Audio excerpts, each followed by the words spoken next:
Goddamn DJ was bugging.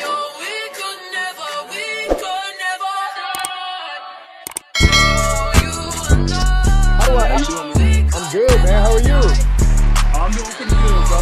What? Yeah, man. You always What's up, filled with man? energy. What's good, bro? Hey, appreciate you, man. Thank you. All right, hold on. Let me. What part of Texas are you in? San Antonio. Oh, San Antonio. Okay. Yeah, so I'll be moving up to Austin next year, and then hopefully within a 2-year span, Atlanta is a goal. Okay. Yeah. This way. I always have to point this way, but he's over here. But for the recording, I'm going to point this way. But David here, Okay.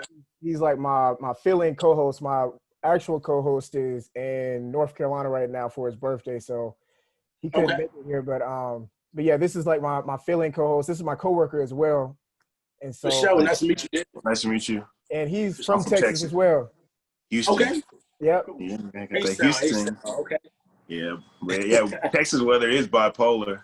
It really is, man. It's crazy. But nah, man, we're gonna get started here. It's just regular conversation. We won't be here long, man. Just want to pick your brain a little bit, pick your life, and Yeah, sure thing. go on about our way. But yeah, welcome back to another seat. Listen, I don't normally do intros. I just started last week, and so I'm getting to the flow of this thing. But yeah, welcome back. I feel you, bro. Welcome back to another episode of the Hot Seat Podcast. We are joined here by Don Kennedy. I just noticed What's good? you don't have. I don't know if I can put your government out there or not. Yeah, you great, bro. You good. What is it? Daniel? Yeah, Danielle Kennedy. That's See, tough. I just like it's spelled like Daniel with an O, but Yeah. everybody overcomplicates it, and I'm just like, just call me Don. You've reached over 7 million views on TikTok, and you tell us a little bit about that, and where all that started from. Yeah, most definitely. It's really content. And then TikTok became a huge thing. So I was like, hey, might as well give it a go. This is the type of content I post anyways. So went ahead and started doing the same thing I was doing on IG. And then over time, a couple months in, ball really started rolling. Just hit a $250,000 last week. That was a big milestone. And yeah, just trying to continue building on, bro. The joy of technology, we can edit and stuff, but yeah. So, and what kind of got you onto the floor of cinematography? What you said, I can't say that word. Cinematography. Yeah, what got you into all that? Hey man, to be completely honest with you, so my mom is a drama teacher. She started as a drama teacher. So she teaches, I think right now, 4th grade. She's been teaching about 25 years now. And so from an early age, when I was a kid, she was a drama teacher. And so at that point, we're still doing things like sermons and plays and stuff like that in church. And so I got an early start with just kind of public speaking and, being in front of an audience, kind of getting those jitters out at a young age. And so acting and theater was already one thing that was already like tight knit with me. It was like sports in this other world here. And so with that, I kind of my dad's a huge movie buff as well. And so we'd always be watching movies with him as a kid, things from way back to new things. It just always a movie on. And so from that point, I kind of just grew a love for movies in the same sense. I wanted to find out how they're made, just pick it apart piece by piece. And I'm just trying to learn as much as I go and really build this thing up as far as I can. I want to be directing my own stuff one day. That's the goal. Who do you look up to as an actor? As an actor, okay. It's a pretty wide gap. I'm going to say for a few, we'll start out with Michael B. It's a big one in there. Denzel. Guys like, I want to get into voice acting too. So I don't know if y'all watch Big Mouth. Oh yeah, I watched. Exactly. That's like funny. Nick Kroll, guys like that, Jim Carrey, that are really just out there and crazy, kind of matches the energy of what type of stuff I try to bring to my content. And yeah, that's just that kind of all over the place, but I guess extremely centered type of energy. So that's you mentioned voice acting. So like, are you trying to do both, like on screen and voice acting, or are you going towards which one? Yeah, I'm definitely trying to do both. I know it's a harder community to kind of dive into. It's so right now I'm trying to build as many connections as I can, and then from there just allow it to unfold on its own. But I'm gonna use, I guess, in-person acting as a tool to try to get towards voice acting is my goal. Definitely, yeah. One of my childhood friends. We were more like classmates. We went to the same high school and middle school, but he was a voice. He turned into a voice actor. This is back when Vaughn was like popping at the time. Okay, And yeah. he did a very great Transformers like Autobots roll out, like was deep Oh everything. man. And so he had posted on Vaughn, posted on YouTube, and Ellen DeGeneres got a hold of it and invited him out to Hollywood, brought him on the show, gave him a contract, gave him an agent, and he took off from there. Like it was a blessing from out of nowhere. Like it was ridiculous. But yeah, you don't really know too many voice actors just out there. Right. So when I hear that, I think about him and I'm like dang, like that's a smooth profession. But definitely, bro. I want to kill a rumor right here on the hot seat. How tall are you? Okay. 6'7". I Okay. like 6'7". You're not hooping? 6'7". I used to so I played football I started at Fordham my freshman year, transferred to Texas State, so I was playing tight end. After my sophomore season, kind of reached that limit with concussions, and then from that point, just had to stop playing. But yeah, it was a good little run while it lasted. I definitely miss it every day. You played at UF? Yes, I did. So for a little bit, short stint before my coach left and headed to Penn State, and yeah, it was pretty. It was all right for a little bit. Sorry for a little bit, but you didn't get on the basketball court. You 6'7". For real, everybody asked me that question. My favorite sport is basketball, so I played it all the way through high school. Played varsity ball, and I don't know. I had more secure opportunities going forward in football. Mm-hmm. So I was like, let me go ahead, sign a scholarship for football. I'll just play basketball on the side. What was that like, the recruiting process? This is a side I didn't even know. Right, man. So I was coming out of high school, I wasn't like a 4 or 5 star athlete. I didn't do any like Nike Spark camps or anything. So I tried to go to whatever local camps were going on, U of H, UT, different stuff like that, get my name out there. And then there was a recruiting network called NCSA. And so I made a profile on there. I remember that. You know what I'm talking about? Yeah. So I had all my stuff uploaded on there, my highlight tapes, and from there just had coaches hit me up on it. And then come signing day, went ahead and made that decision. That's tough. Florida? That's wild. But yeah, man. That's hard. That's real hard. Let's take it back to the social media scene, the entertainment side. Like so with TikTok, like what do you expect to get out of that? I've seen you've had some different people TikTok. You're a brand ambassador like that, and what are some of the things you plan to get out of TikTok? Right. I'm kind of I've told a couple of my buddies on there. I'm kind of trying to use it as a tool at this current time. I know it's for me not the end goal. I didn't want to be some TikTok star and that's it. I want to use it as a tool to kind of, I guess this content I'm putting on there, I was going to be making anyways. Mm-hmm. So I'm like, this is what I love to do, and I want to continue doing this, making bread off of that until I come up. I'd love to do that. I hate having to think about having to go to like a 9 to 5, and I know it's part of the process getting up there, but it's like everything I'm doing now is steps leading up to the point where I don't have to answer to a boss, I guess. So I'll be my own boss, and so that's a big piece I'm trying to use. Definitely. Social media and how powerful it is today, and just boost myself out there for sure. Definitely. Do you feel like, you say you mentioned your mom was a drama teacher, you got an early start. Do you feel like that kind of helped you with being able to be in front of the people and in front of the camera easy like that? Definitely, most definitely. Because she was tough on us at an early age with everything from articulation to your poise, your posture, everything when you're performing.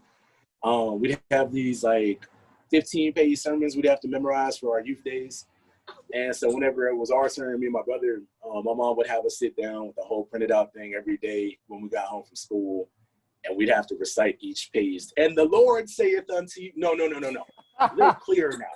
Give it to me a little clearer. And the Lord saith, so just everyday stuff like this. And so by the time the day came to present, it was just a piece of cake, and we just kept building off of that pretty much. So was definitely grateful to have my mom pushing that stuff at an early age. Definitely. How old are you? So I'm 23. I'll be 24 in March. Okay. Happy early birthday. Got some couple more months. Yeah, thank you. Appreciate that. I always forget. I tell people happy birthday as soon as they tell me, so that I don't forget later on. I'm like, I told you months ago, man. But so I want to talk about two things with TikTok. So they just recently talked about monetization. You talked about getting paid off that a little bit. Can you break that down for us? How does that work? Yes. So they have, I believe it's two forms of payment they're giving on this. So you can earn money through live streams where followers can leave gifts for you. Each one kind of leaves a different, it holds a different value, I guess. Sorry about that. I had someone zooming by. But Texas. Exactly. So yeah, man. So yeah, those lives can build up, but it takes a while because I think TikTok takes 50% of whatever income you make on live, and then each gift is only about $1, maybe $2 at the most. So that takes a bit, but after a while, it builds up enough over time, I guess. And then that creator fund, it's something where depending on how well your videos do, let's see. Well, let me word this differently. The pay scale kind of depends on how well your video does. Mm-hmm. So if you have, say you went one day, had a video that just got 200 views, a couple likes, you might get a few cents that day, 3 cents. If you had a vid that hit 100,000 likes and like 1 million views or something, they might go ahead and pay you 50. So it just, depending on how far your vids go and how much reach they each get, it's how much money you can earn on there.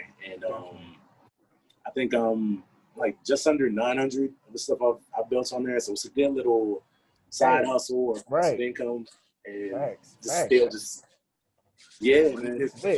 My TikTok ready. I gotta get ready for TikTok then. Right. Yeah, I'm like, I got a little skit that I have in my head right now that I want to perform, but I'm like, I don't know. Yeah, it's in the works. I feel you, bro. When it gets Do you have a favorite video so far that you've done for TikTok?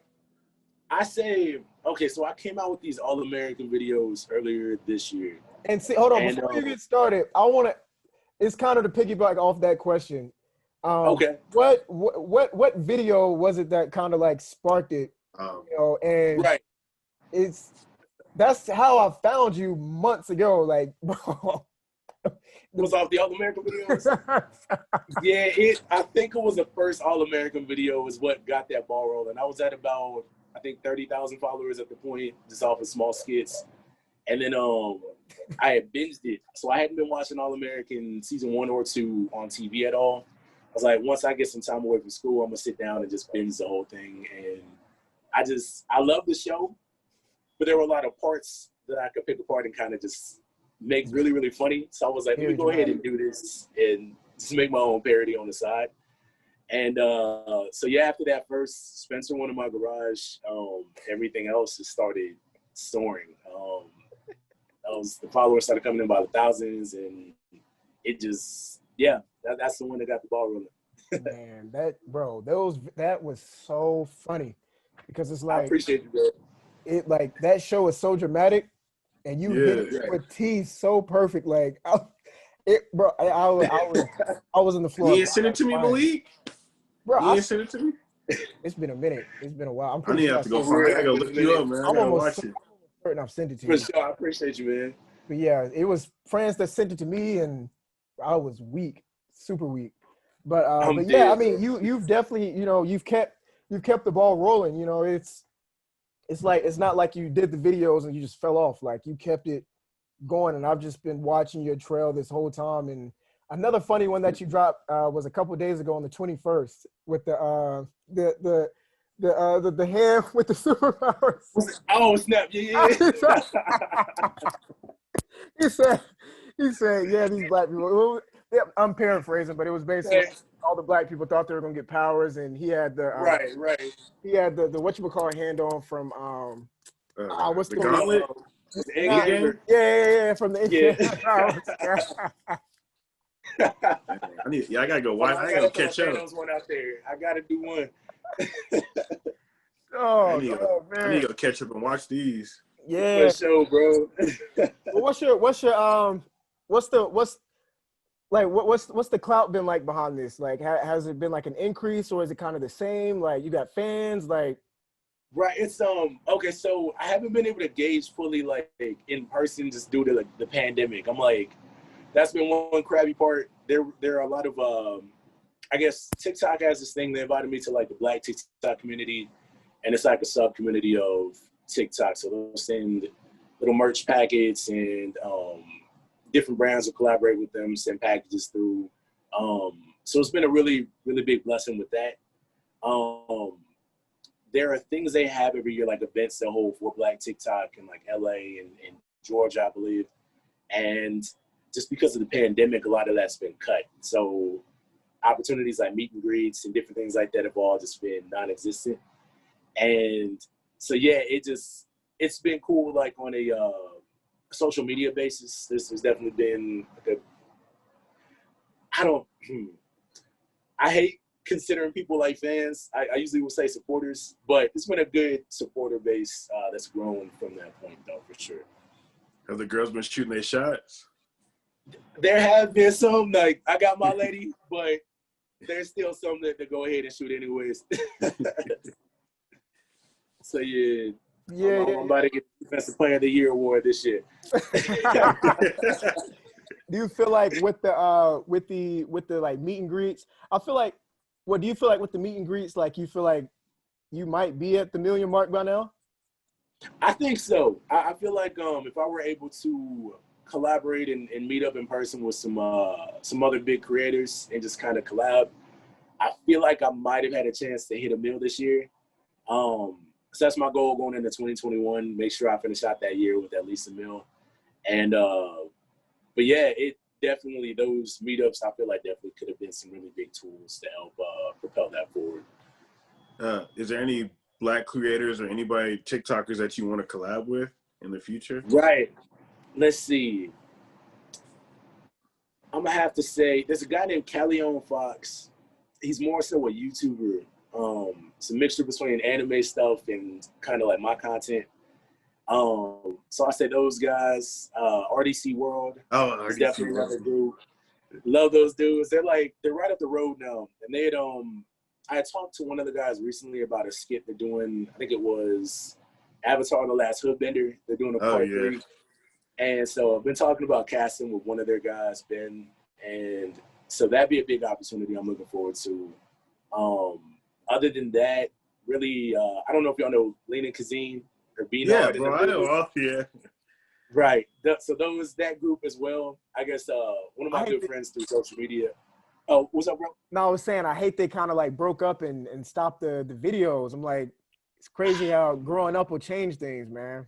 Right. You're exactly right, bro. It's crazy, man. It's like, because I grew up watching those guys. It's kind of, was another, the internet comedy side of things kind of stemmed from them. So, but yeah, so those guys, my boy Wale, who's out in DC, he's been like my closest friend coming through this. He's doing his, like he just hit 200K on TikTok yesterday. And then he's building up on IG as well as like a barber, or comedy barber.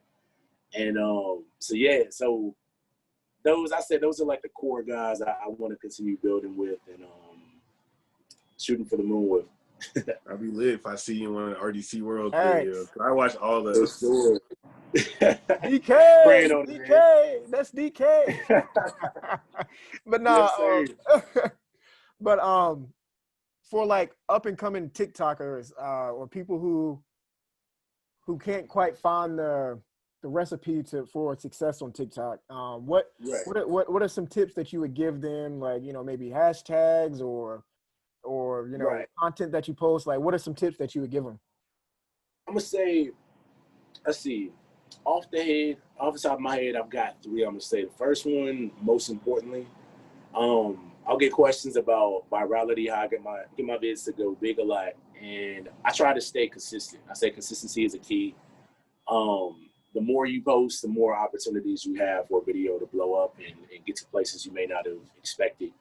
So staying on top of it, you may have one idea. I've had tons where I felt like, oh, this is the one, and no one messes with it. Meanwhile, I have one I don't really try on, it just really goes up. So you just never know which one is going to take you to that next level. And so yeah, consistency and posting is going to be that first one. Second one, I'm going to say follow trends. I know it's something that people will talk about loosely, but it's something that actually works. If you pay attention to like what people are talking about on the Explore page, what sounds people are using, there's a lot of different ways other than just like the main feed that people will be able to discover your video by using popular songs that are out, popular hashtags and stuff like that. It just gives your video the chance to go out a lot further than you may have expected. So that'd be the second one. And then third, I'm gonna just say be original. I see a lot of, at this point, the app is like saturated with a lot of copycats. So because people can take an audio someone may have made originally and just voice over it or kind of lip sync it, you have some people kind of blowing up off of everybody else's things. And I say one thing, I guess, if you're trying to build your own brand going forward and be able to stand aside from everybody else, I say go for original content and just be yourself. So I want to say, and that's one reason why I appreciate your videos, is because TikTok is so filled with the same thing. Yeah, everybody dances. Yeah, I understand. Like if you're, you know, trying to get your followers up, like I understand, you know, doing that.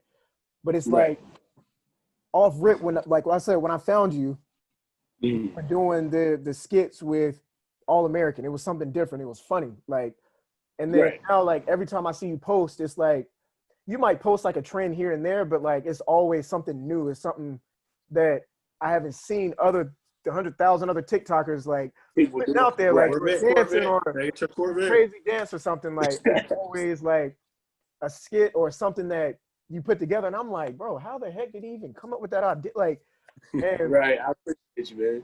And that's the question I have too. Like what, like, how do you stay fresh with your content? Right, I kind of just try to take, because there's some pieces where let me see. I'm gonna say my process with a lot of this stuff, I'll try to take inspiration from real life things. So it may be family members or coworkers, someone I thought you would make a funny character, and this is something about you, about your personality that I feel like could do really well as a character. I'll take bits and pieces of real life people, and then I try to find things that may be relatable to the masses. So just circumstances, like I did one about McDonald's Sprite last week, and it was something that I feel like everybody can relate to in some way. So things that are going to pull strings with people that may leave them to stay watching a little longer. And then at the same time, just adding my own flavor to all these things that no one's ever seen before. So that's kind of where that comes from for me. I think that's something Drewski does very well. He does that super well. He does that very well. Drewski, and like that's why it's funny. Like the most original but relatable content is funny. Like, because it's like, bro, why are you making fun of that? But you have the balance. You can do it though because it's funny. Like we know you're funny, but you don't need right. I said that's the big one right now. I forgot to mention when you were asking about TikTokers I want to work with. I know he has a TikTok too. He's mainly Instagram, but it's just, I say Drewski's at the top of that list. I try to kind of watch his vids and see what he's done from like years back and his growth, and try to take pages out of his book with the same stuff he's doing, and it's proven to be successful. So that's smart. So, yeah. Recycle it and keep it going, because I'm like, it's always gonna be funny for real. Facts, bro. But yeah, man, we've been trying to get you on for the past 20 months. Couple Feels months, like. right. But no, we appreciate For you real. on here, man. David, you got any more questions? No, just where can people find you at? Right. So yeah, Instagram and TikTok is gonna be at I am Big Kids. And then Twitter, I'm not on there as much anymore, but I do pop in a couple times a week. I say DLG Drizzy is my my ad on there. So Drizzy was a nickname from way back. I was like, it just stayed on the Twitter. You got the old Drake profile. The old Drake. But yeah, man, we appreciate you coming on the Hot Seat Podcast. We're Most definitely. we're always rooting for you over here, and Awesome, keep up the great work, and you always got to repost and comment and like out of me. So keep up doing what you're doing, and best of luck. I appreciate you, bro. I was gonna say one last Nice meeting thing. Hey, nice meeting you as well, David. For sure, man. I was gonna say one last thing to you, Malik. I pulled up your highlight tapes from college. Saw the best kick returner in HBCU history. I was like, hold on now. Yeah, This man was cold. This man was cold. That's why the football thing threw me. I was like, Right. it's funny because your audience, they don't know they don't know your backstory and stuff like that, and so Right. people would dig up stuff and they'll be like, oh snap. And so it was funny to see like on the other like bro, you play UF SEC, Right. For real, bro. Heck yeah. But yeah, man, best of luck to you. Black Power. Thanks, man. And, Black Power, brother. For sure. Yes, sir. And yeah, that's all I got, man. We appreciate your time. Alrighty, man. Yeah, appreciate y'all having me, man. All right, see you later. All right, man. All right. Take care. Goddamn DJ with a knuckle.